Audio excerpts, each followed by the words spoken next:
Are you ready to thrive? It is time to take action. Hello, everyone. This is Jen, and you are listening to Thrive by Jen Radio on Transformation Talk Radio. What is the result of thriving? Body confidence, mind fulfillment, and soul synchronicity. Tune in to hear about these elements and the scientifically and spiritually proven action steps to stand in confidence, love from within, be unstoppable in fulfilling your dreams, and create synchronicity so you can flow toward abundance and love.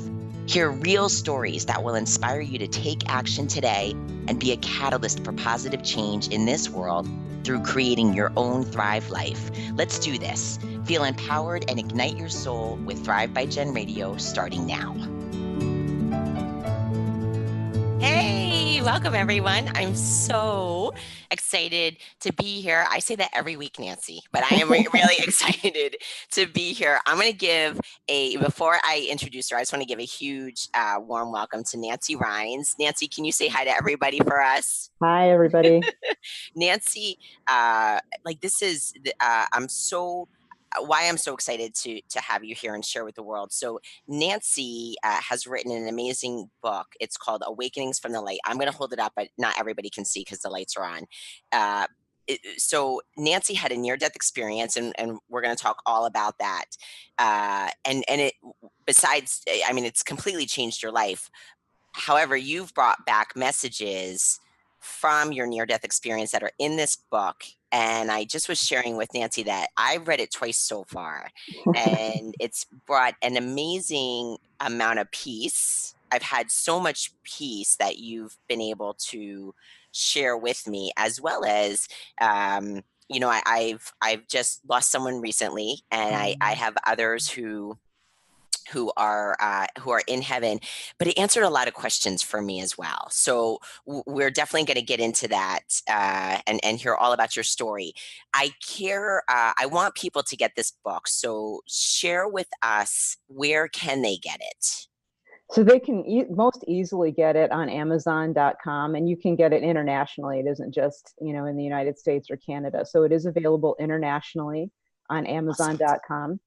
Barnes & Noble also has it. You can also go to my website, nancyrynes.com, NancyRynes.com, and can order it there as well. Awesome.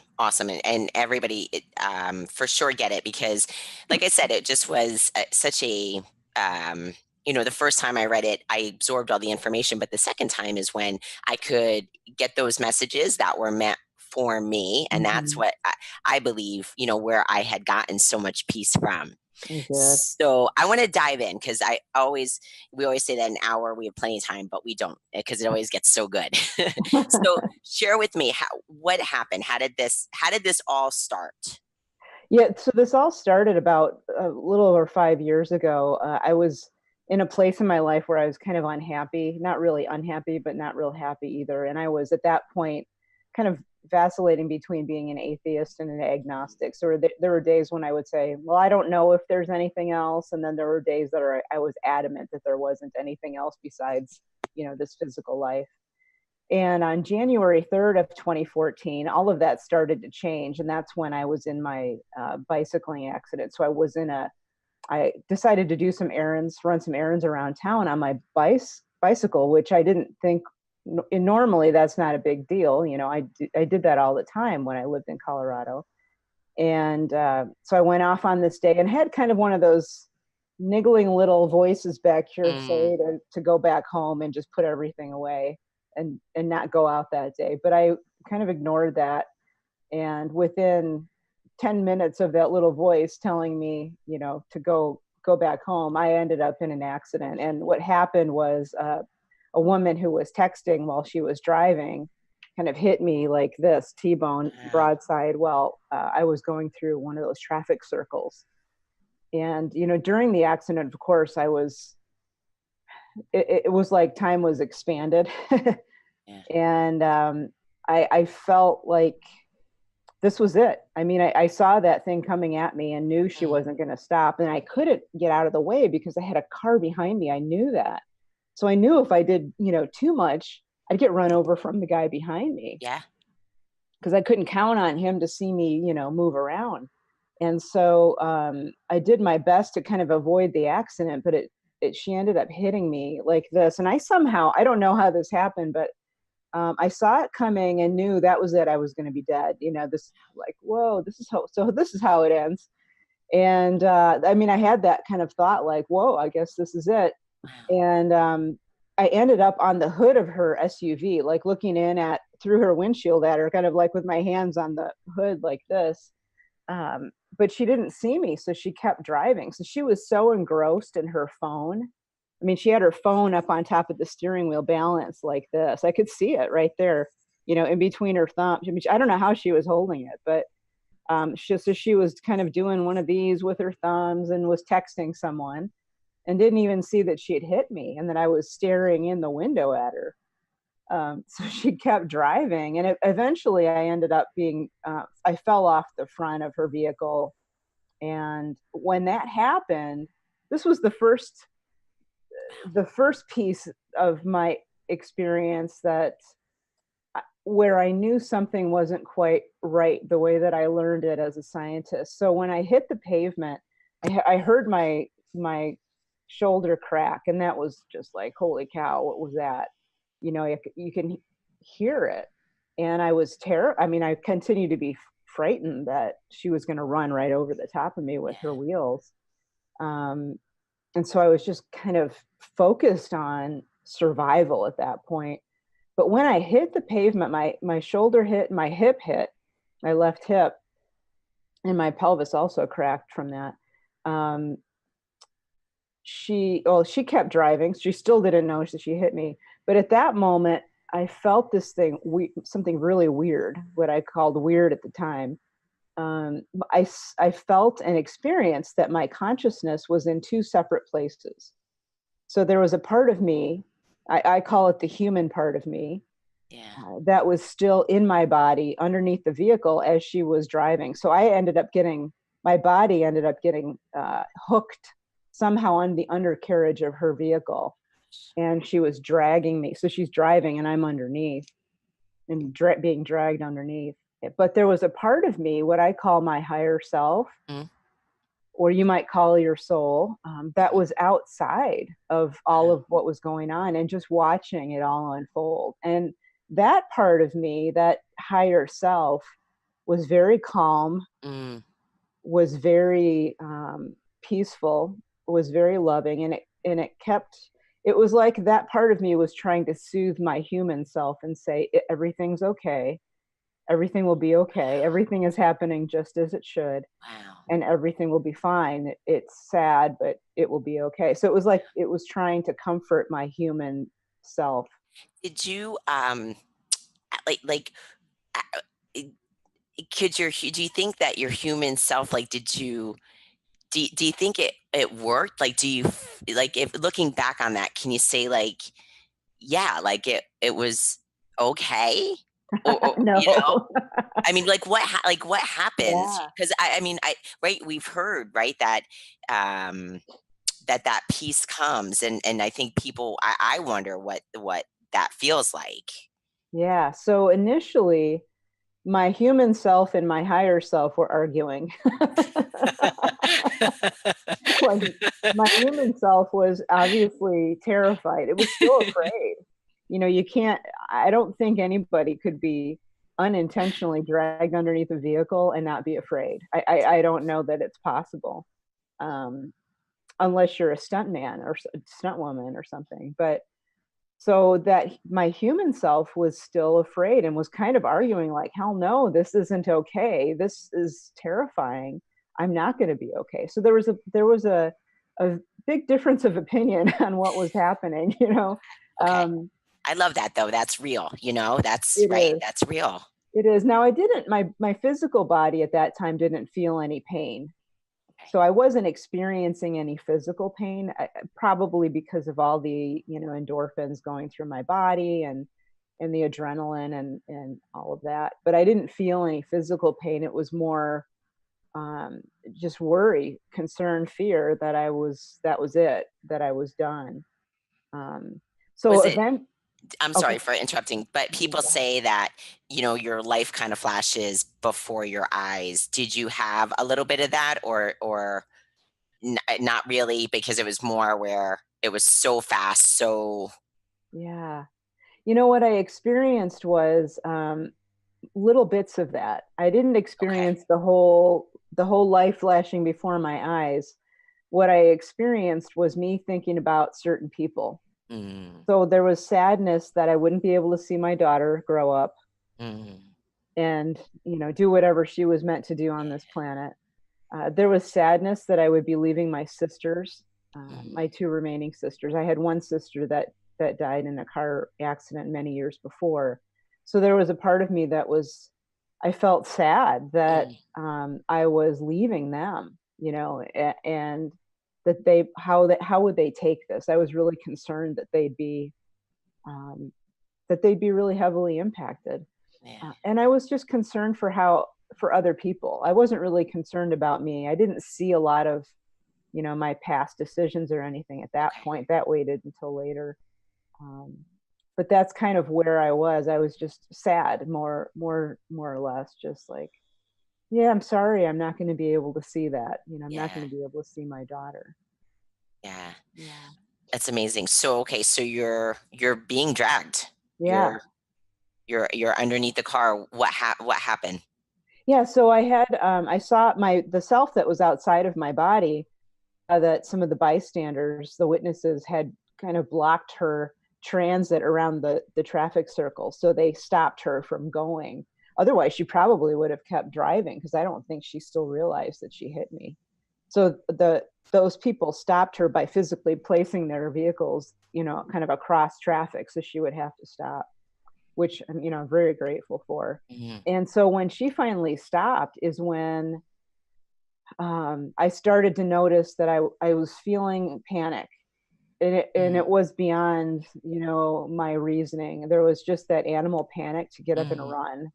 So I wanted to get up and run, but I was having trouble like getting out from underneath the vehicle. I wasn't really quite tracking on why, but I knew I was having trouble. So I tried to wiggle out. And luckily for me, there was a woman that ran up, and she was probably around, I don't know, 20, 26, 27, maybe 30 years old.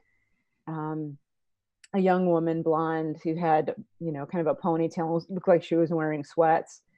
And she just kind of ran up and put her hands very gently on my shoulders to keep me stable. And she said, "Don't move. Stay where you are. My name is Anne, and I'll stay with you until the paramedics come." And she did stay. She kept me from moving, which in hindsight was a huge blessing, sure. because my spine was just a mess. I'm very, very grateful that she did what she did, because I probably, at the very least, I would have been a paraplegic from the Wow. waist down, but very likely I would have been a quadriplegic because my Wow. neck was really badly broken. And not just the bones, but all the ligaments and tendons were just kind of shredded. That is, So she saved my yeah, life. absolutely right. And it's the right people, at the right time, Right. right? At the Yeah.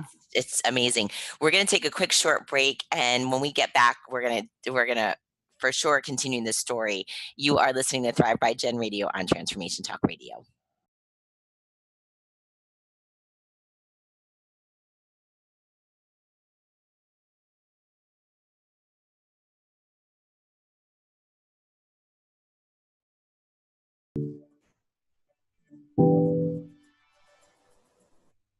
Hey, welcome back, everybody.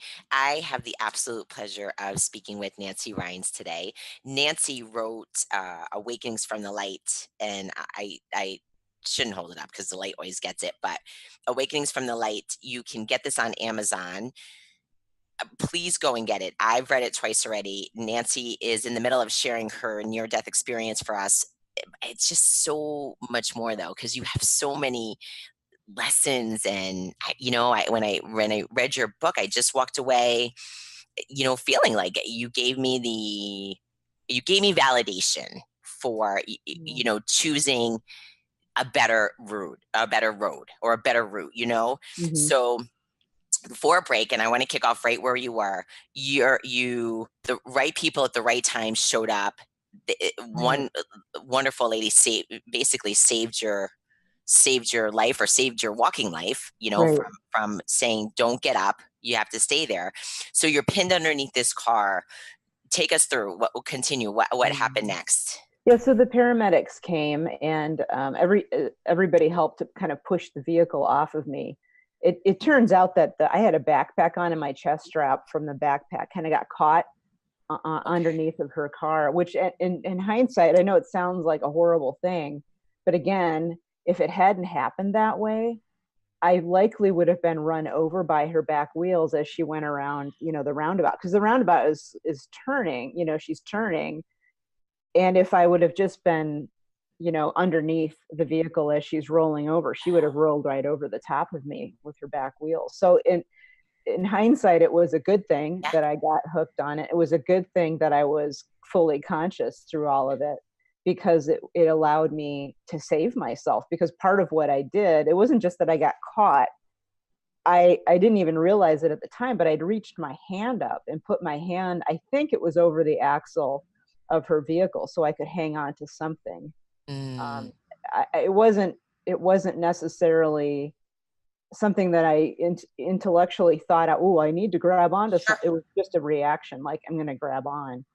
Wow. And so when everything stopped and the paramedics came, they were able to push the vehicle off, and that's when those two parts of my consciousness kind of slam back together in my body. And the paramedics were starting to kind of feel, they were like gently feeling around my neck. And that's when the pain started. It was the most excruciating pain I've ever felt in my life. It was beyond description. I Mm, thought that, I don't know, my back felt like had been torn apart. Well, and in fact, it had been. I didn't know yeah. that at the time, but that's what it felt like, and it felt like my neck had been torn apart. I mean, again, luckily for me, I was within, I think, just really a few hundred yards of the nearest trauma center when all this happened. So they put me in the ambulance and took me to the ER. One thing to note is that the guy that was in the vehicle that was behind me, Hmm. that I talked about when I was going in the traffic circle, he was an ER physician. So he followed me to the ER, and he was one of the docs that worked on me the rest of the morning, not just at the scene, but in the hospital. So he was very well aware of what happened at the accident. And Amazing. he kept telling me, you shouldn't have survived that. There's no way you should have survived that. We don't ever see anybody survive an accident like that. Luckily for me, I had my helmet on, so I didn't have. I mean, otherwise I would have been dead at the scene. There's no question Wow. that I wouldn't have survived. But um, so the helmet saved me. Anne saved me. The doc saved me. But it turns out I had massive bone breaks. I think the total count of bone breaks themselves was well over 100.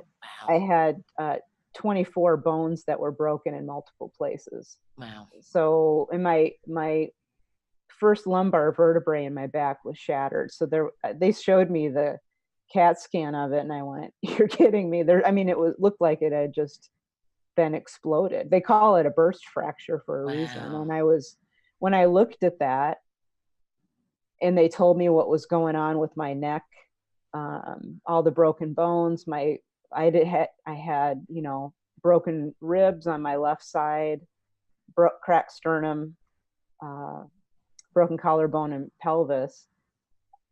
I was really concerned. I was terrified that I wouldn't be able to walk again, because they said, well, there are bone pieces that are within a millimeter or two of cutting through your spinal cord. Wow. So you can't move. Like, Right. what's this going to look like? Yeah. I was terrified that I wouldn't be able to walk, and kind of in that moment had my first of many epiphanies. I felt just such compassion Hmm. for all those people who don't have the ability to Mm, walk. It was like an instant gratitude that I still could feel my feet. yeah. I couldn't move at that point, but I could still feel my feet, and that potentially I could walk again. And I felt such compassion for those who don't. But they said, well, you'll be able to recover, we think, if you get surgery and have your spine stabilized. So I agreed to do that. So at this And point, Nancy, with like with that epiphany, were you having, so you went in and you're still, even with that experience, you're still teetering on atheist, right, agnostic. Did you have a moment though when you're that broken? Because you were, right? I mean, your I was body was pretty broken. broken. Yeah. Did you have a moment of like, there's got to be something out there that's going to take me through this, or no? No, no, no. I was still pretty sure that there was nothing. Okay. And the only thing that, while I was laying there in the ER, so I was in the ER for probably, I'm thinking about 6 hours while they were scanning and, trying to figure out what to do and bringing in the surgeon to consult. So I was laying there for about 6 hours, and I kept thinking about what had just happened during the accident, where I had that sense of being in two places at once, and I didn't have any understanding of what that was from a scientific perspective. I'd never been taught anything about consciousness other than consciousness is produced by the brain, and when you die, your consciousness ceases to exist. But what I started to sense was, maybe what I was taught wasn't right, but I Mm, kept thinking, wow, that was really weird. I don't know what to do with that. So I'm just going to put it aside for now because I can't okay. really deal with it at the moment. So I really just shunted that off to the side for a while because I was so focused on survival and Mm. getting to the next step, that was just one step after another. Do you think though, um, do you think that though, because everybody who's always asks the question is, how do I hear God, or how do I hear um, angels, or so now you had that little voice, right, tell you not to go for a bike ride, and now you're having questions, right, that are Yeah. kind of like, wow, like, why did I have that thought? Does that, like, can you share with us just a little bit about, like, yeah, like those are, that's the connection, right? That's, Yeah, that they're is. trying to talk to us. Yeah, that is the connection, especially that the intuition. Now, whether that the intuition that I had before the accident, there's some debate about what that is, even in my own mind. I'm not, I mean, I've been looking into this. I keep going back to science because I think science is coming around to be able to give us explanations for all of this spiritual stuff. I think at some point the two will merge and we will see that science and spirit are really one. But for right now, there is some interesting research going on to the fact that we are able to communicate with our future selves. Science, I mean, this is a physicist who's Yeah. doing these experiments, and he's showing, several different scientists actually are showing that there is at least limited ability to communicate across what we call time. Mm, So it could have been something like that, which in and of itself is magical and amazing. mm-hmm, It could have easily been my higher self in the future talking mm-hmm, to me. It could have been one of my spiritual guides that was saying, you know what, here's what's going to happen. You have this choice. You can make a choice. mm-hmm. The choice is to go back in the house or to go out on the bike ride. So I don't know, but I am certainly there was a spiritual connection there Okay. to something. Yeah. But it's those, spirit in whatever form we believe in it, speaks to us. We're not separated, we're a part of it. And Mm-hmm, spirit communicates to us in a very quiet way. mm, So we have to, I should say oftentimes, that's not always the case. It can sometimes be very obvious. yeah, I'm with you. Yeah. but but a lot of times it's Yeah. pretty quiet, Sure. and we have to pay attention to that Yeah. and kind of go within and figure out where that voice is coming from. Yeah. It's you, but you said it well though. I appreciate what you said, because it's that I don't know, that nudge, right? It's like, it's that little nudge that I think is so important that you bring up, that people, we need to pay attention to that nudge. And then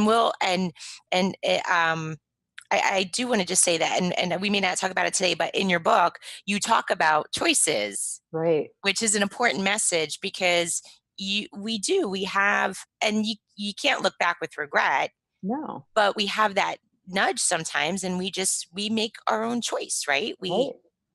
Yeah, I had that choice in that moment to listen to that intuition and stay home, which would have put me on a completely different trajectory in my life, Sure. or to listen to it and say, I'm going to go on the bike ride anyway, which then put me on a completely different path, one that I would not have expected in a million years. I mean, Yeah. who in the world would have thought, not in my world anyway. I Yeah. would never have thought I'd be speaking to someone like you on, YouTube or video about this amazing spiritual thing that Yeah. happened to me. Yeah. We're So gonna we had that choice. I had that choice. do you before we go on break, I want to throw out I'm going to throw out a little God question though. So right, we in Romans 8:28, all things work out for our good. Do you I mean, how do you feel about that right now as far as because I know I've made choices where I didn't listen to that nudge. And I thank God because he worked it out for my good. It might have, like Nancy and I Yeah. said on the break, it might suck. The road there Might be hard. It might be might be full of hard. potholes. But can you say that you feel that now after this? Oh yeah, I feel totally grateful for what happened, and for the choice that I made in taking that bike ride, Yeah, and that's going on amazing. that bike ride. That's Yeah. amazing. We're going to take a quick short break. When we get back, we're going to continue the story because there's so much good stuff. There's so much Uh, more. All right, you're listening to Thrive by Gen Radio on Transformation Talk Radio.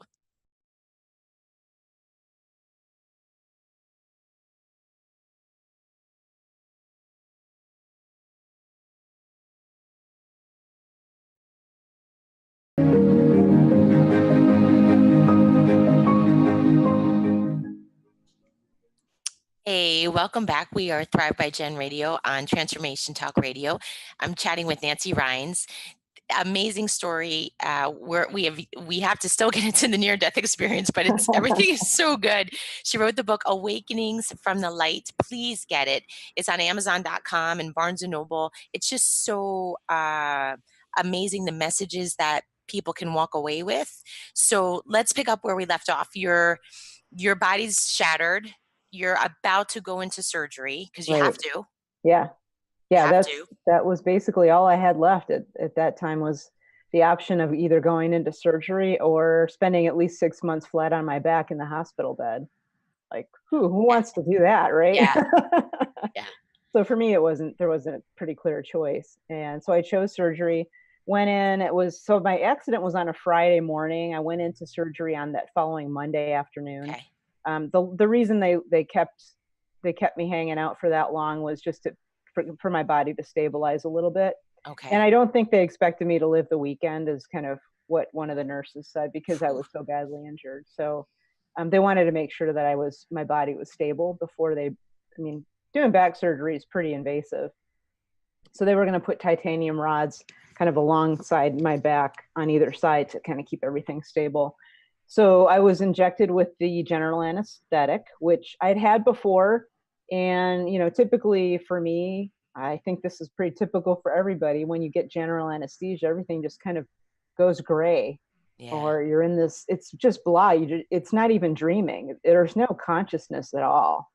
It's just gray, nothing. And that's not what happened for me. So what I experienced is that I woke up, and I didn't wake up in the OR. I woke up on a hillside Wow. with flowers around me and trees in the distance and mountains, and, this beautiful light. It was like a silvery glowing light that was just all around me, Wow. and a sense of love and peace that is hard to put into words, because it was as if it was heat coming through me. I mean, it was just flowing through me, because my physical body no longer existed. I was just pure energy at that point. So I was becoming one with this energy of peace. But I didn't know that at the time. I was just feeling peace and love. And I felt like I was being hugged, like Mm. embraced. And I thought, well, this is okay. I can hang out here during surgery. This is a little weird, but I'll hang out here. And then I started thinking, well, I wonder this isn't right. This isn't typical anesthesia. I wonder if I died on the operating table. And then, but then I thought, well, shoot, if I did die, what's all this about? Because I don't believe in anything after death. So that's when I really began to think, well, shoot, maybe this is real, this heaven thing or the afterlife thing is real. And I kind of had that thought of, why am I here? I kept thinking, why am I here? And there was an answering voice. And it was more than just an audible voice like you and I are talking right now. It was really more of a knowing and a voice at the same time. It's really hard to describe. But the answer was, this is your home. You are my child. You're a part of me. Wow. Welcome home. And with that, I felt another one of those waves of love and acceptance and peace. Wow. And then a knowing that this was it. This was reality. Whatever that earth life wasn't my true reality, and nor is it our true reality. But I knew that in that moment. And that was, if it would have just ended there, it would have been beautiful. But it turns out that I had more to learn. And what looked like a female figure walked up, or actually kind of floated up toward me. And, she said she would be my guide or my teacher and would teach me what I needed to know in order to go back to my life on earth and make it one that would be worth living.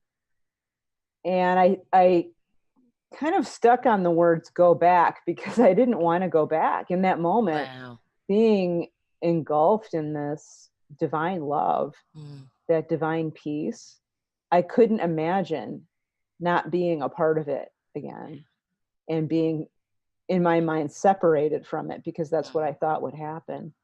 And I didn't want to go back to a broken body. And I told her, no, I'm not going back. And she said, well, you've already agreed to do this. This was what you wanted to do. And she showed me, I kind of said, well, I don't remember agreeing to that.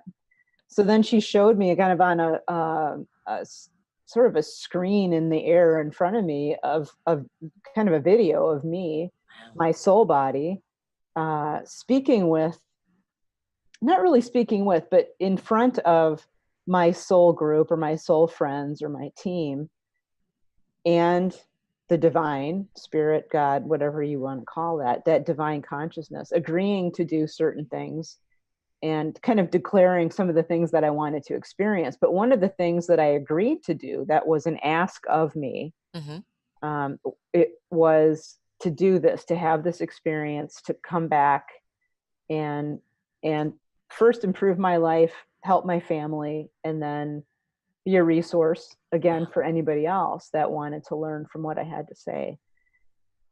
And when I saw that, it was like oh yeah, now I remember kind of thing. Like, oh, okay, yeah, I guess I did agree to do that.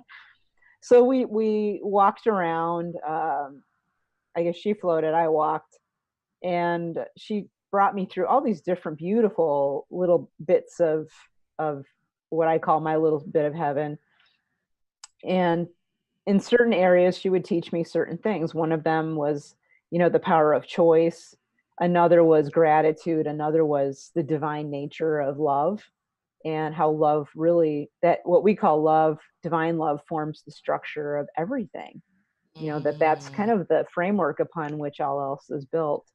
The importance of personal interaction and of having a group of loving people around you on this planet, just to act as resources for each other, to act as helpers for each other. And one of the things that was, I think, most profound for me, and it is for a lot of people who have these experiences, was what I found out much later was called a life review. I didn't know that that's what it was at the time. It was like a couple of years after all this happened that somebody gave it a name for me, but I didn't know what it was at the time. And so she brought me to a small lake up in the mountains and said, well, touch the surface of the lake and see what happens.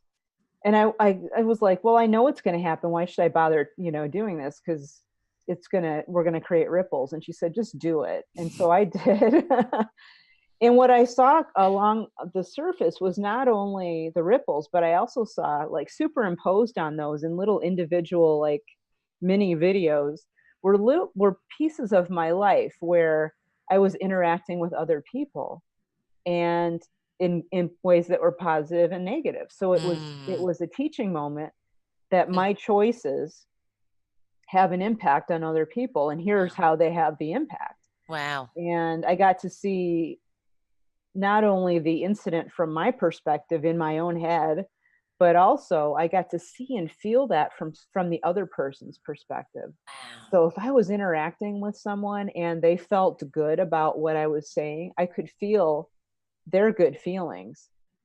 And it was also a teaching moment of how closely connected we all are, that Mhm. there really is no separation. We're all connected. We're all You connected. know, we have in the physical, yes, I can influence you by how I show up to a conversation Mhm. or the words that I use, but also on a spiritual level.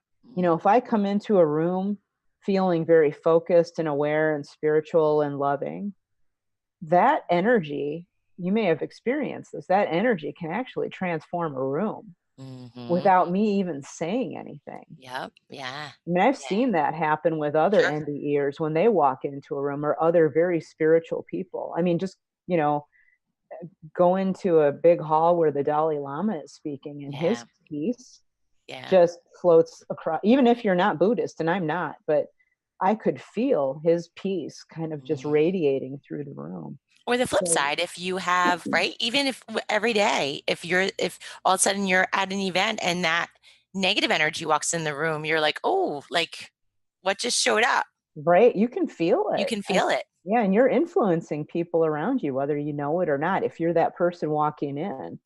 So just, you know, it's just something to think about. Not everybody is in the place where they can work with how they show up into a room, you know, working with their energy. But if you are, give it some thought, you know, how you're showing up in your daily life.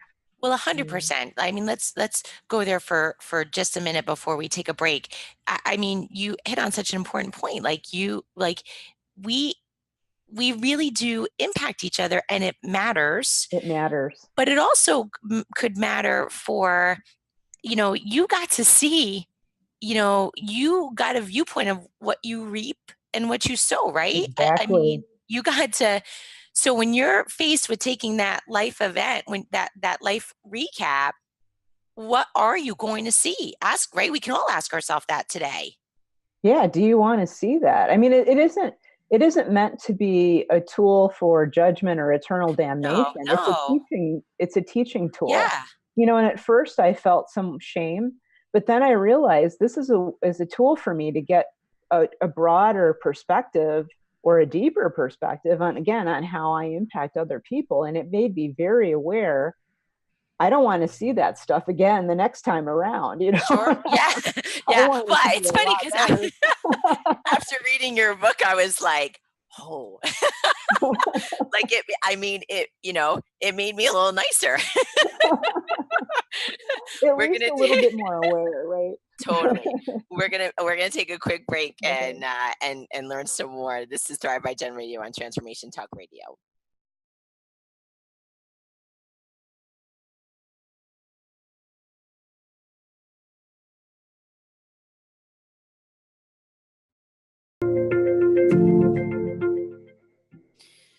Welcome back to Thrive by Gen Radio on Transformation Talk Radio. I'm here with Nancy Rynes. You have to go to Amazon and get this book. It's called Awakenings from the Light. We're going to dive right back in because we're on our last segment, and we left off, Nancy, with you got to see, just exactly how your actions affect people. Right. What happened then? So you're looking at this beautiful lake. You have this moment of revelation.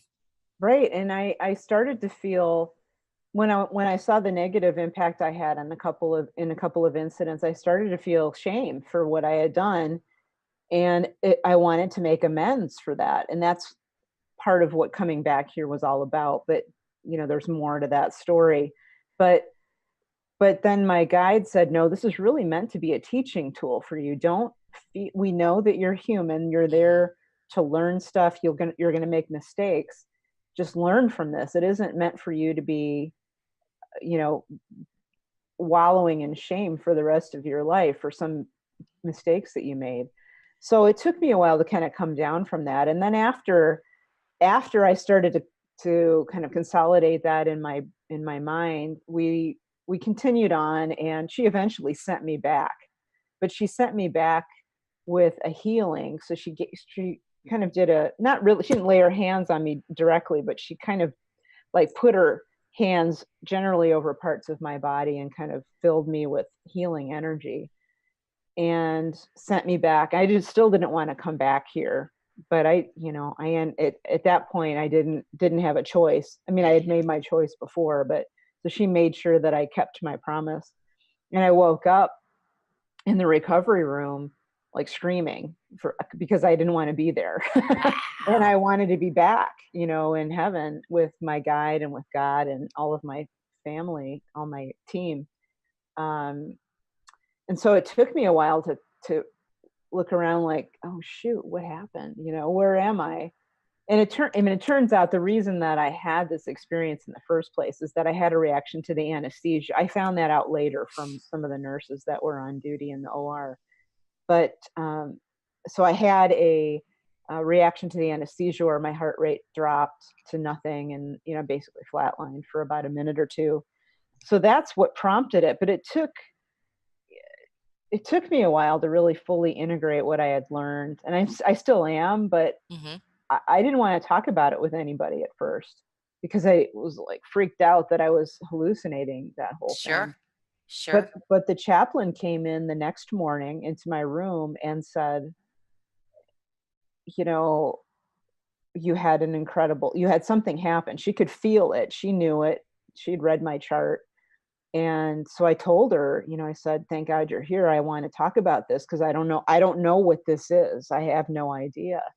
So she was the first person I told, and she gave me the words of near-death experience and that I had died for a time, both during the accident. She said during the accident, when I had that kind of split consciousness, she said you were starting to die. Wow. And during the OR in the surgery, you did die, and you had that first glimpse of what comes after. Yeah. So she gave me she gave me the knowledge that I wasn't hallucinating. She said, no, this is real. I see it a lot. It happens with people who have these traumatic, physical experiences, and it's real. And so that's when I began to kind of think about, wow. Then it felt like, oh my gosh, I came back here with a purpose. And that purpose, I could feel it like settling on my shoulders with a weight. Like, what did I just agree to do? Yeah.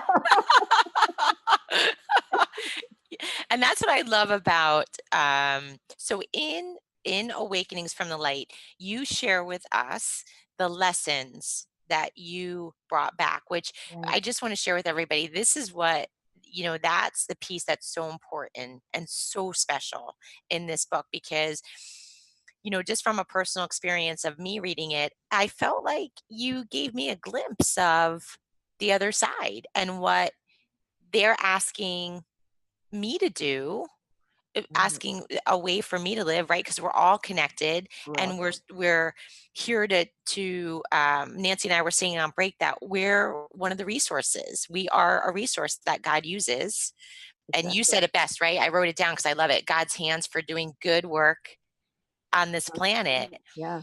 So can you share with me if it's possible? We all have loved ones who have passed, and is there something that you can share with us that would bring a little peace or a little comfort from your experience that you could kind of make it more home for us with having loved ones passed? Yeah.